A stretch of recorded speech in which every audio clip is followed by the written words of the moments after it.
The sound of music can send all sorts of messages to its listeners. 13 News reporter Samantha Patashkin is here to tell us about one man who has picked a musical medium to spread some environmental words of wisdom. Sam.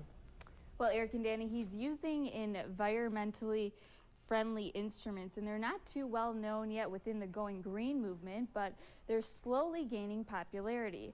This week, we introduced you to a green guitar maker.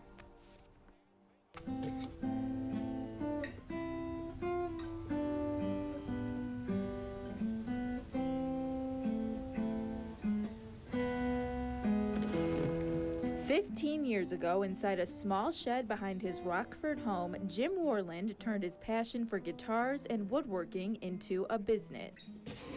I like to combine the woodworking and the acoustics, the music and the engineering to make a nice instrument for somebody. Typically, the wood used for those guitars comes from trees in Central America that have taken at least 300 years to grow. Tradition just dictates that those guitars made from those woods have the best sound.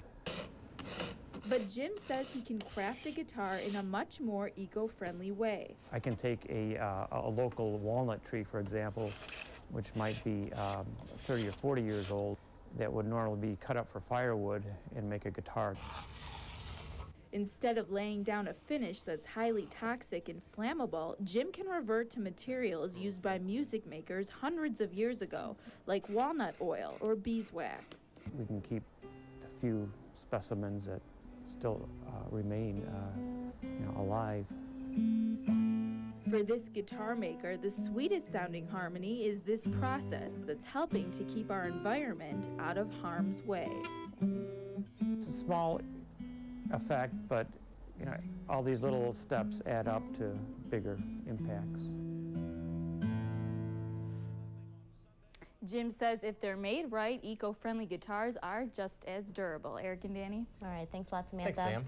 Roscoe's